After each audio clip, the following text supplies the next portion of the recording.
I really want to thank you for doing such a book. I'm looking forward to reading it. I think this is extremely needed, and I think if there's one thing where we can all agree is that we don't have enough of these type of discussion, and probably we should not just multiply them, but try to see how we can get a methodology in order to bring these discussions to be as fruitful as possible.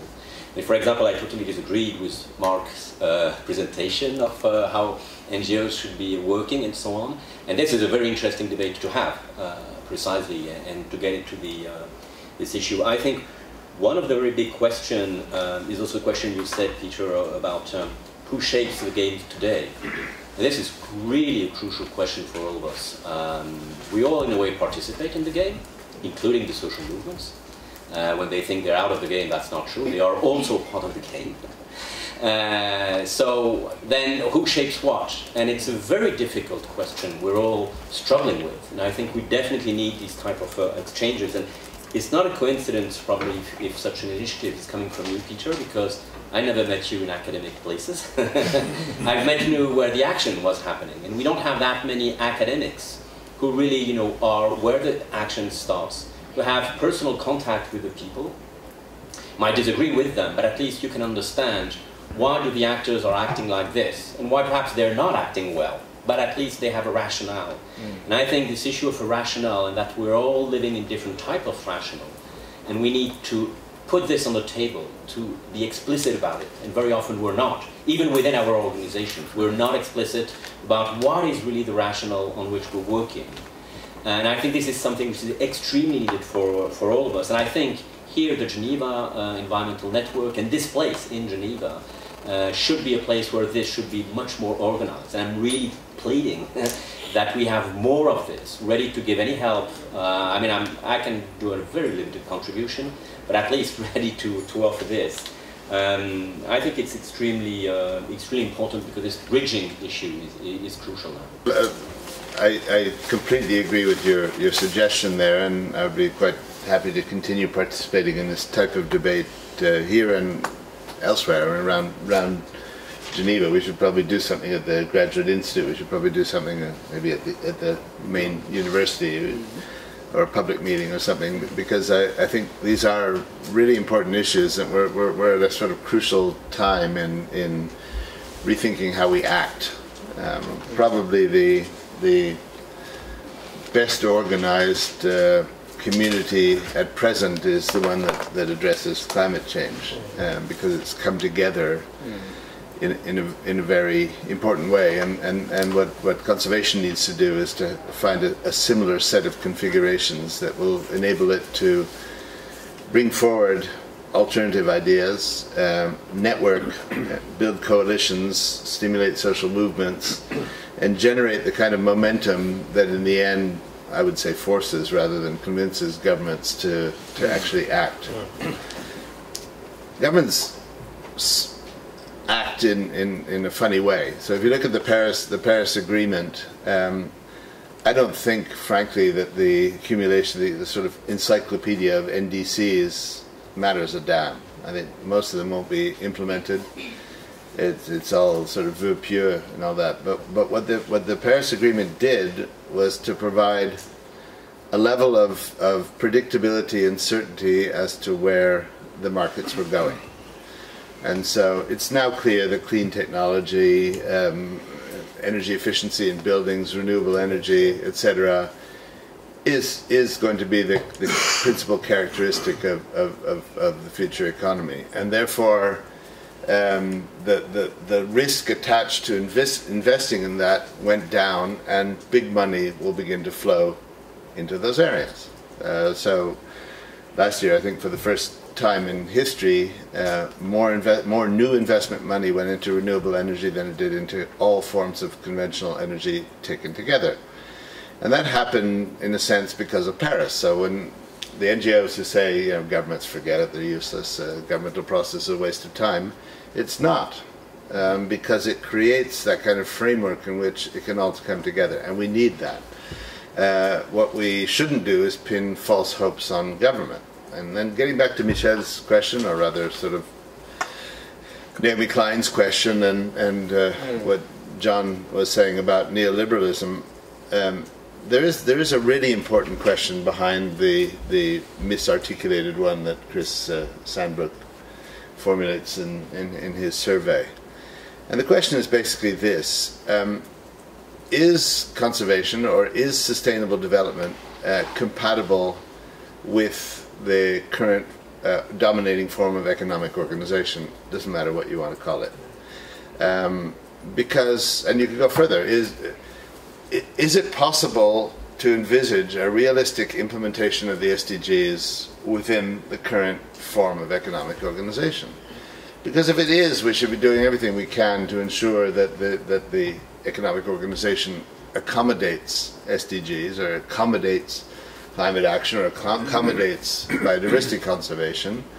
But if it isn't, we have a different choice. So in the book that I recommended to Michel, Naomi Klein says, what it comes down to is that we can either have, we can either cap global warming at 2 degrees or less, or we can go on using coal, but not both. And if she's right, and I suspect she's right, but if she's right, then the proper approach of the NGO community is to kill the coal industry and to do it as fast as possible. Because these are the stark choices. If, well, gee, coal was reduced by 10%, wonderful. But if it's as black and white as Naomi Klein says it is, then we're doing the wrong action as NGOs, trying to sort of promote more renewable. I mean, we're not doing the wrong action, but it won't work. It won't be enough. And so there is a fundamental question that I think is at the heart of the crisis of conservation, if you want to call it that, and that is conservation possible at a reasonable level that maintains the essential values of ecosystems and their services, and that maintains most of the species, and certainly the species diversity that we enjoy today? Is there a pathway within the present form of economic organization that will achieve that? And if the answer is no, then the entire conservation community has to grow a great deal more radical, or they are betraying their mission. And so it's in that context that you can make a very stark analysis. What you can also do, though, is choose optimism. And there are so many things happening out there, and John and I are involved in starting up a new initiative called Conservation Futures, which is based on this, which is looking at innovations that are happening right across the community, in technology, in behavioral science and social physics, in finance, vehicle design, in responsible investment, in all of which have the potential to be harnessed to conservation and really pull conservation forward at the pace and scale that's needed. What characterizes them is that essentially all of them exist and come from outside the conservation community, which takes us to the other problem, which I think is well looked at in this book, and which I agree with, and that is that conservation starts from the assumption that conservation problems can be solved with conservation tools. And so they staff up with biologists and ecologists and water specialists and so on, whereas in fact, if you have a sober analysis of what's the reason why biodiversity isn't respected and why it's threatened, it comes from economic policy, trade policy, subsidy policy, energy policy, all these areas outside of the traditional sort of skill set of your average conservationist. And so you have this situation where you're motivated, you're dynamic, you're intelligent, you're well educated, you're experienced, but the tools that you're bringing to the actual problem are the wrong tools.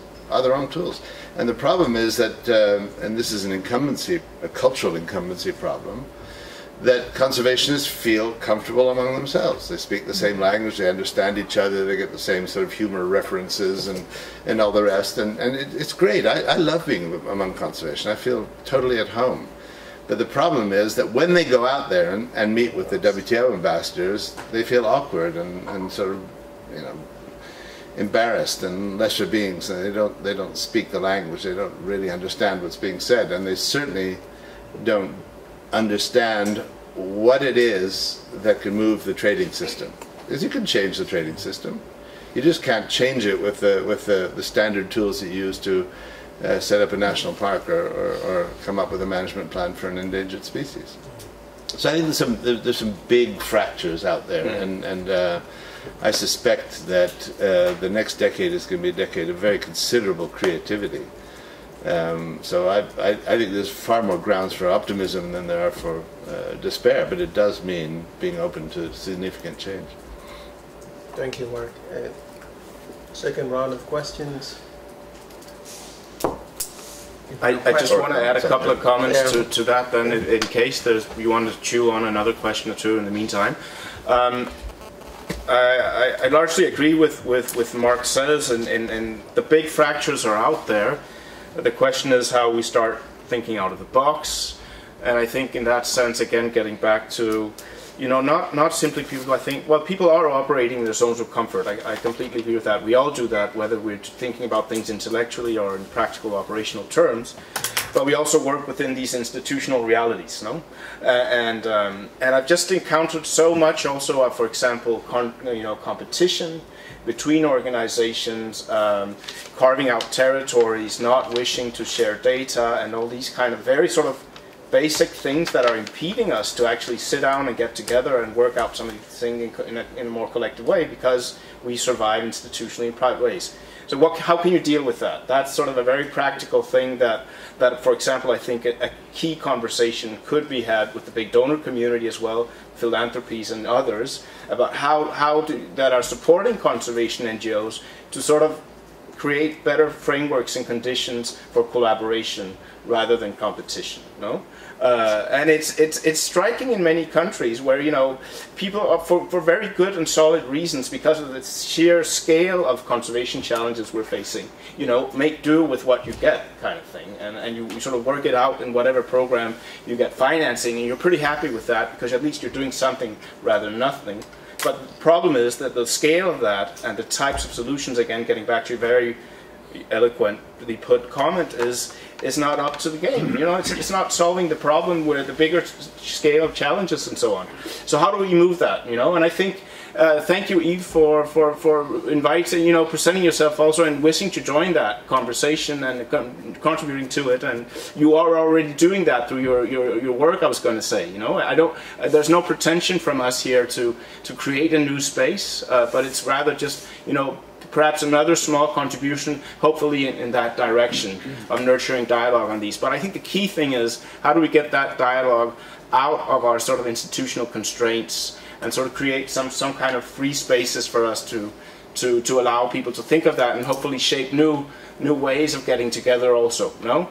Because I think people are, for various reasons, caught up in their home grounds, and it's not just because they want to. Sometimes it's hard to move out of that.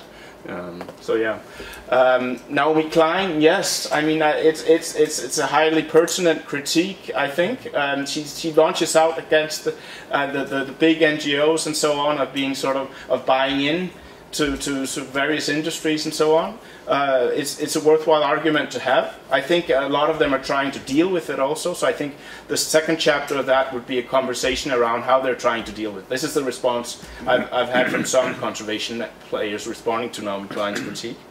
I also think it's important to broaden it and to think also of the conditions in the global south of a variety of organizations who operate under very different conditions compared to sort of global big international NGOs. So there's a balance there that we need to strike also, no? And think of ways of engaging that sort of community. As for the social movements, there was an answer from Yves already in saying they are part of it already in some respects. What I find striking is, in this world that we're facing today, with a lot of these conversations being shaped by certain sort of, you know, COP meetings and so on, the striking differences we find across the scene scenario, no?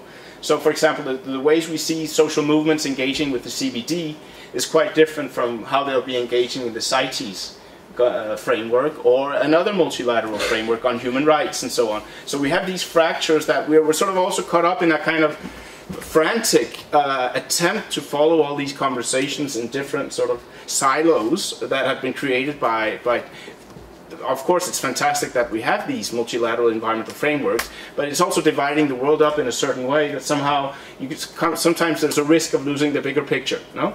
And how do we deal with that one? That's a big question to launch here, but maybe that's another point of conversation. So thank you. About the fact that maybe sometimes conservationists feel better among conservationists.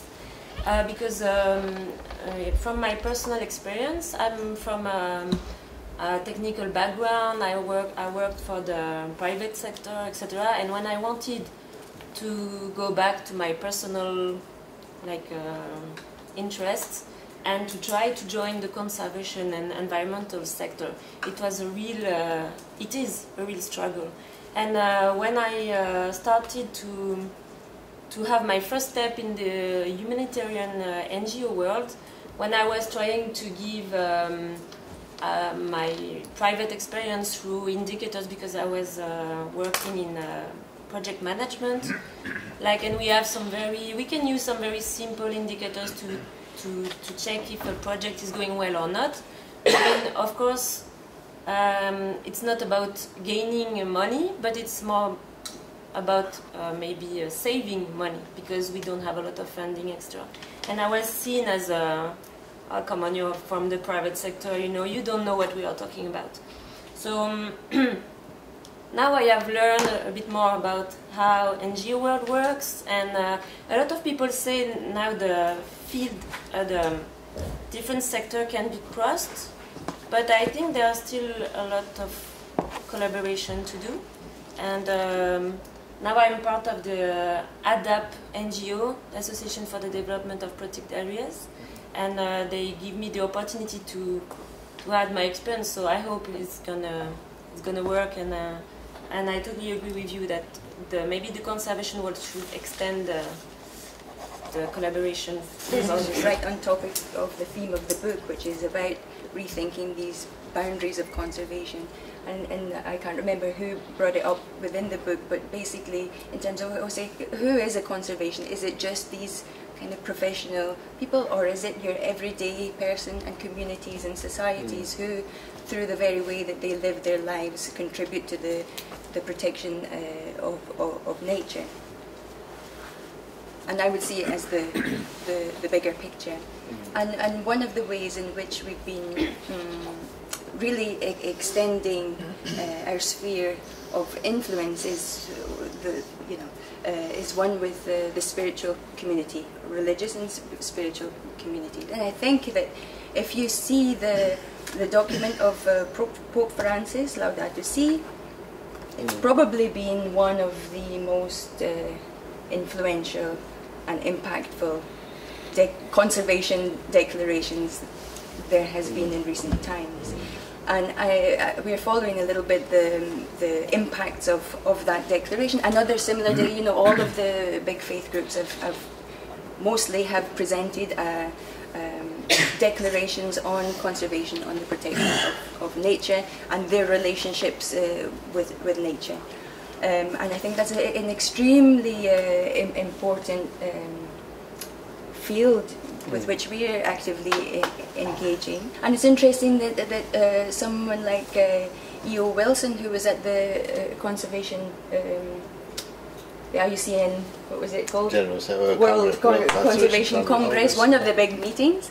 Last year in Hawaii, the DiversEarth organised a big spirituality and conservation journey, which culminated in an interfaith discussion of spiritual leaders.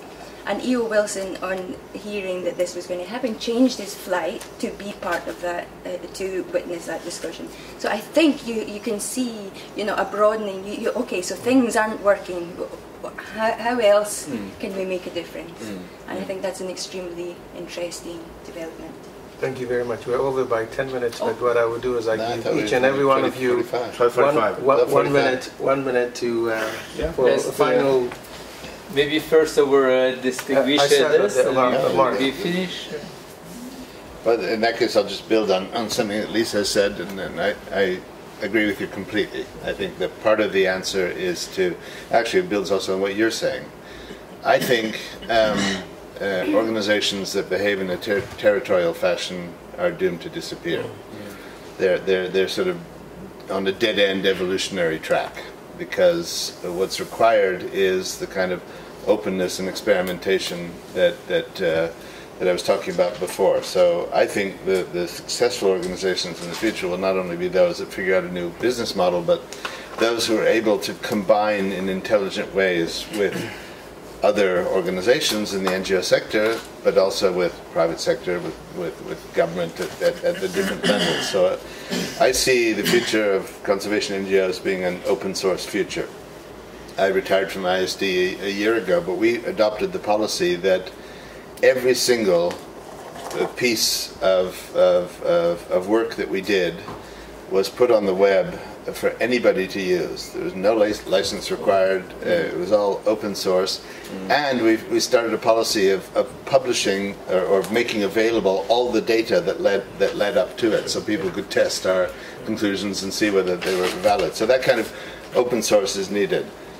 But the other thing that's needed is what Liza said, and that's the combinations of different forces that are out there but not yet necessarily properly connected to conservation. The faith community is one of them, but we have to get away from making conservation this thing you do on the weekend with the kids, and instead make it part of every aspect of our lives. The potential for building conservation into urban planning and urban management, I think, is enormous, and so on right across the board. So my view is that if organizations want to be territorial and put up walls around themselves, fine, but bye.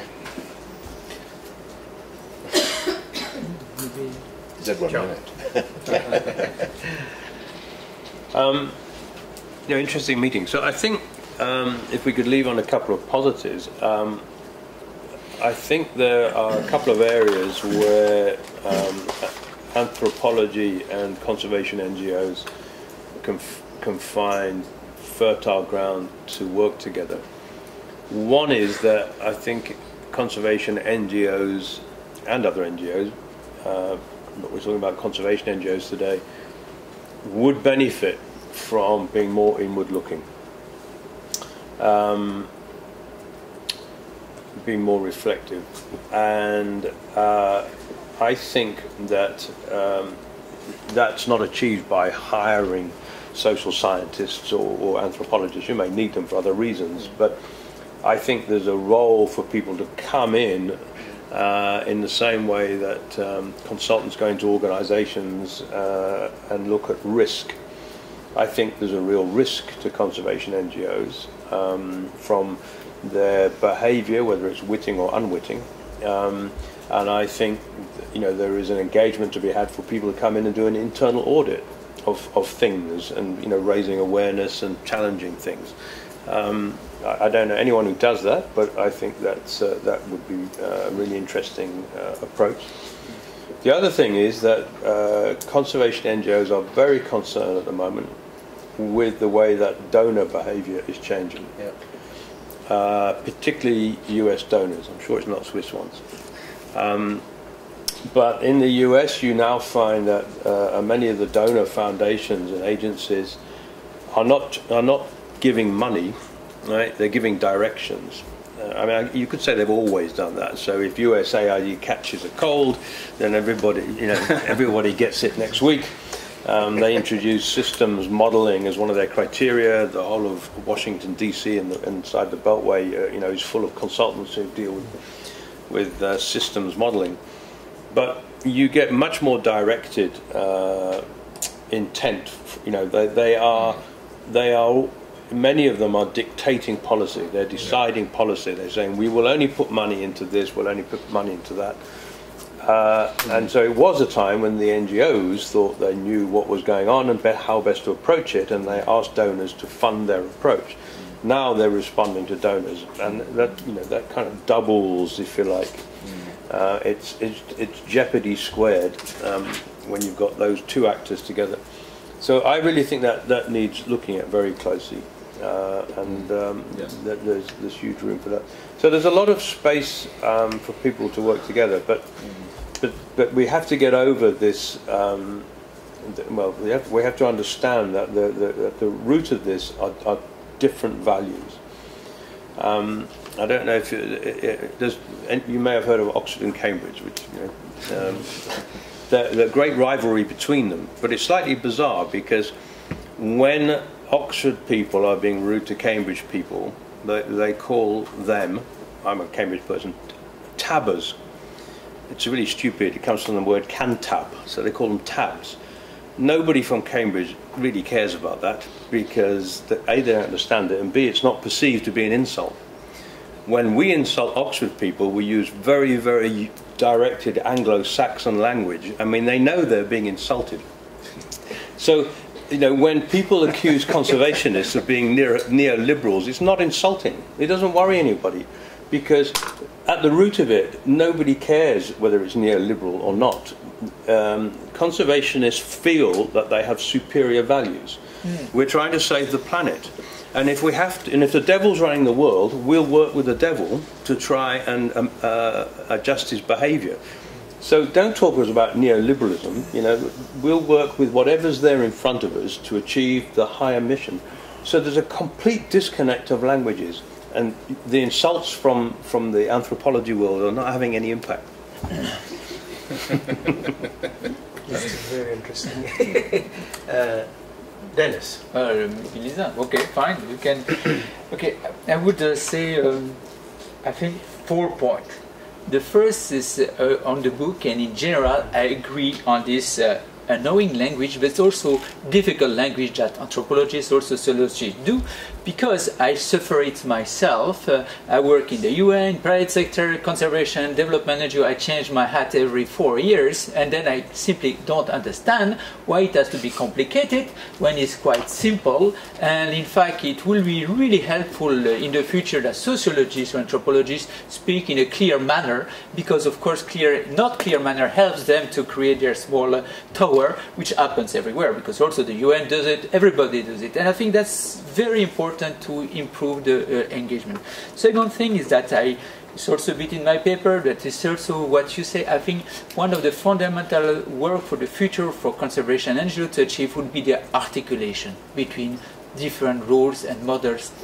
And I still think, and I think that really a reflection on it. One thing I'm a bit worried on what is happening, especially with Mark, is to say that, oh, you know, future can be bright, we are going to do things.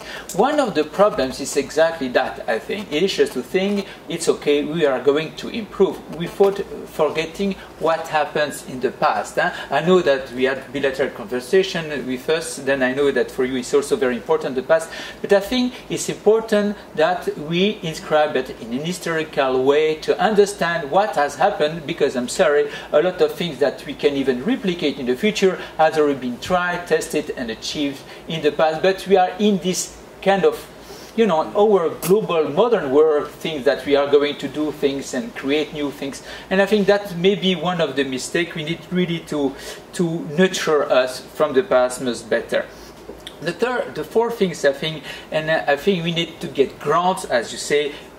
In fact, we need to address people's lives, and then I think there are different levels. We can talk about indigenous peoples, communities, if it's rural, but here we can talk about cities, we can talk about villages, and I think one of the great challenges in the future of the NGO world would be not necessarily to do things, because as you say quite well, they don't necessarily have the skills, but to change their approach and just more working as a mediator and to facilitate the one who can really work on the ground that with their own life, then facilitate the work of indigenous peoples, facilitate the work of cities, facilitate the work of communities to really act, because at the end of the day is where the things happen and they can make a difference. And I think one of the main challenges in the future will be for conservation NGOs maybe to change because of course it's so exciting to touch a lion, but maybe it's more well, I was thinking about a baby elephant and I say lion, but okay, to touch a baby elephant, then really to go in the corridors of cities and to tell them you can work like that. But I think that will be one of the things.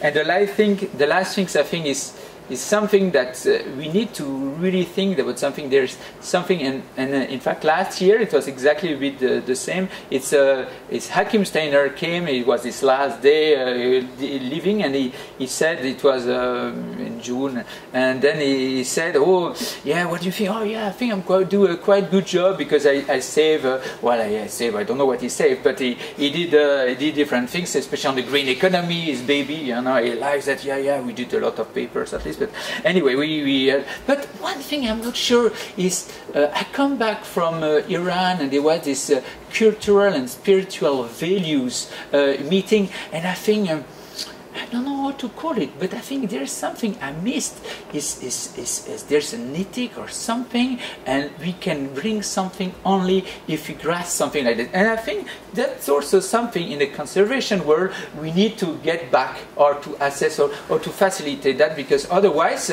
we are, like as he explained in the voluntary, we are too strategic actor driven, and therefore in fact we lose something that is a bit fundamental.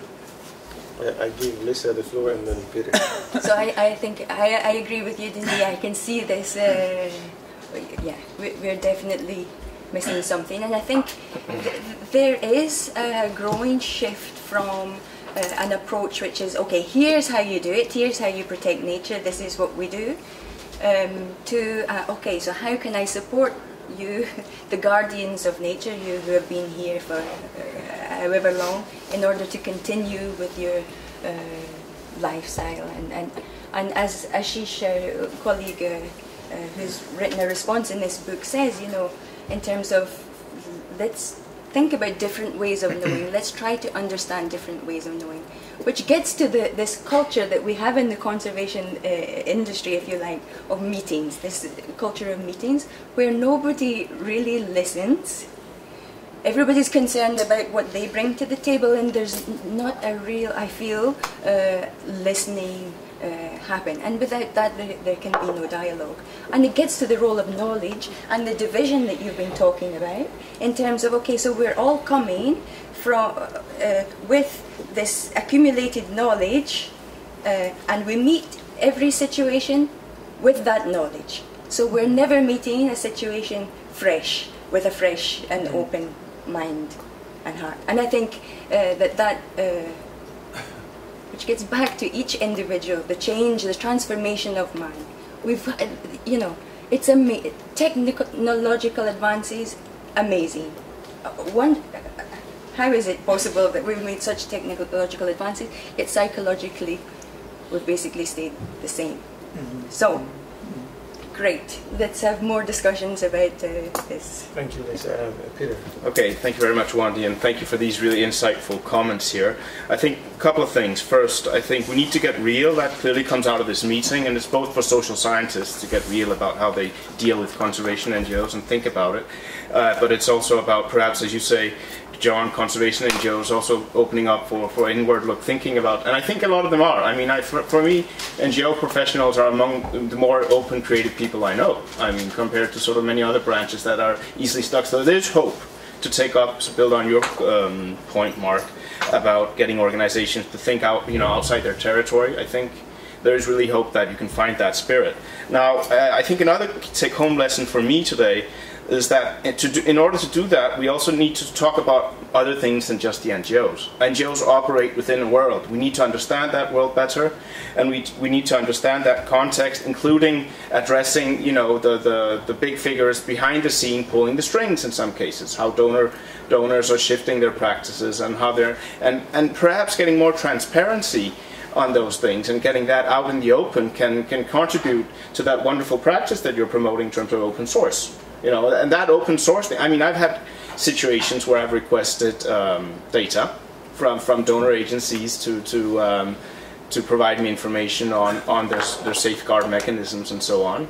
no reply. I mean, so in that sense, for me, a point with the book as well, and the spirit of the meeting here is also, let's not, just sort of blame the messenger all the time here, and broaden the conversation on NGOs that are operating within the real world politics and economics of donor issues and whatnot.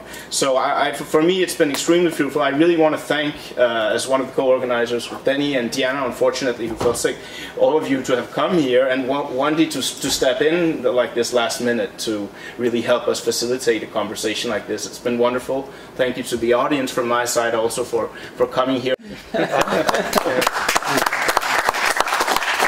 Listening. So one of the things we could actually do is not just limiting this conversation to NGOs. Maybe we should have some member states and business to be part of this kind of a debate on where are we going in terms of the burning issues of our times. Maybe we would look into that. Why not also engage some of the member states, especially the newly elected members of the UN Environment Assembly? Why not we have maybe some of the ambassadors here and have a bit of a reflection from not only from the environmental NGO side, but also what is government saying in terms of some of the issues you have articulated, but also what is business, private sector saying in the context of this conversation. Thank you very much. Have a lovely afternoon. Thank you. Thank you.